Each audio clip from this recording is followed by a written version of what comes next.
Welcome to Season 2 of The Unwritten Woman, a space for reflection, becoming, and choosing with intention. This season is for the woman who's done the work to heal and is now ready to live what she's learned. Here, we talk about identity, alignment, and designing a life that fits, not perfectly, but honestly. So grab your journal, pour your favorite drink, and let's dive in. Before we really get into today's conversation, I want to slow us down for a moment because there's a term you're going to hear a lot this season, and I don't want it to feel intimidating. And that term is self-actualization. It sounds big, like it's something reserved for people who have it all figured out. But the way that I've come to understand self-actualization is actually much simpler and much more personal. To me, self-actualization is what happens when we stop living from who we learn to be and start living from who we're choosing to be. It's not about reaching a final version of yourself. It's not about perfection, and it's definitely not about hustle. It's about alignment. Self-actualization begins when survival is no longer the loudest voice in the room. When you're no longer just reacting, no longer shaping yourself around other people's expectations, and no longer making decisions to keep the peace. And that's why this conversation about identity matters so much.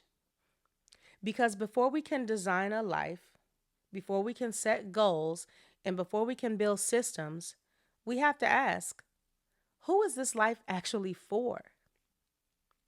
I've been sitting with this question, who is she, for a while now. And the more I sit with it, the more I realize how much of my identity was shaped by people pleasing. Not because I was weak, very far from it, but because I was aware. I learned how to read the room early, how to anticipate people's needs, and how to soften my own truth before anyone had to ask. I became agreeable, flexible, low maintenance. And again, I want to say this clearly. That version of me wasn't wrong. She was skilled. She was adaptive. She was doing what she needed to feel safe and connected. But she was never chosen. She was learned.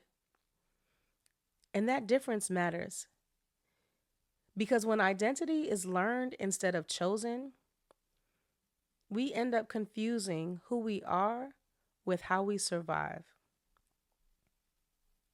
This is where self-actualization becomes real and not a theory. Self-actualization asks, who am I when I'm not managing everyone else's comfort?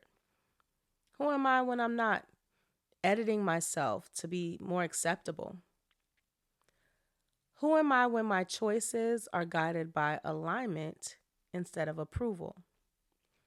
And I'll be honest, those questions, let me tell you, they threw me off my rocker. Because if I stop people pleasing, then what happens to my relationships? If I stop over explaining, am I going to be misunderstood? If I stop being easy to deal with, will I still be loved? And these aren't dramatic fears. They're not dramatic fears. They're human ones. One of the most helpful shifts for me has been separating identity from behavior. Because people pleasing is a behavior, and so is being the strong one, and so is over functioning and fixing and smoothing things over and keeping the peace. Identity is deeper than that. Identity is the internal compass that we're learning to listen to, even when the choice feels uncomfortable. So instead of asking, why do I keep doing this? I started asking, who does this choice reinforce me as? Who am I practicing becoming in this moment? That question is not about judgment. It's about clarity. So for the next few days, I want you to notice. I don't want you to change anything. I just want you to notice your default responses. Notice when you say yes before checking in with yourself, when you explain more than necessary, and when you prioritize comfort over honesty.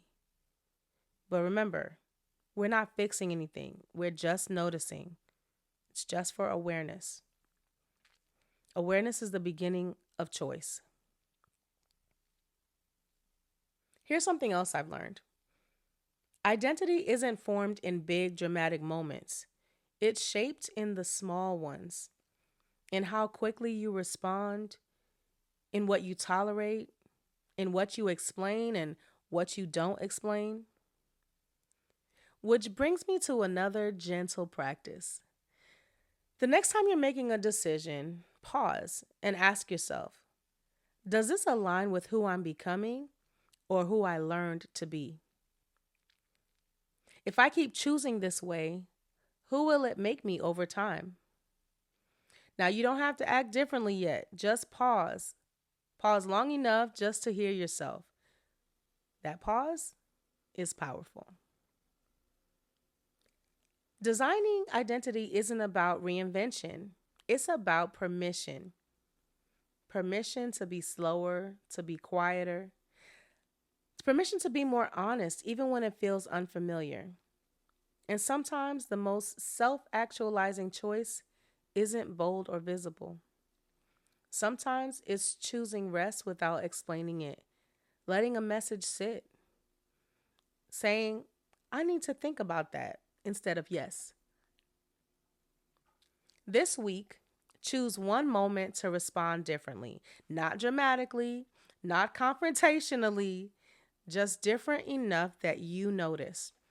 And when you do, pay attention, not just to what happens externally, but internally. Notice where tension shows up, where relief shows up, where guilt tries to talk you out of your choice. That information is gold. If you're listening and thinking, I don't know who she is yet, I want you to hear this very clearly. That's okay. You're not behind. Self-actualization isn't about having the answers. It's actually about asking better questions and giving yourself time to live into them. So maybe the question isn't who is she? Maybe it's simply who am I no longer willing to be? And that is more than enough to get started. We're going to keep unfolding this together, and we're going to keep rewriting our stories. Before you go, take a moment to sit with what came up for you today. There's no need to rush past it. If something resonated with you, I invite you to write it down. One thought, one feeling, one truth that wants your attention. This season is about choosing with intention, and sometimes the most powerful choice is simply noticing. If this episode supported you in any way, I'd love for you to subscribe to this podcast and leave a rating or a review. It helps this space reach women who need it.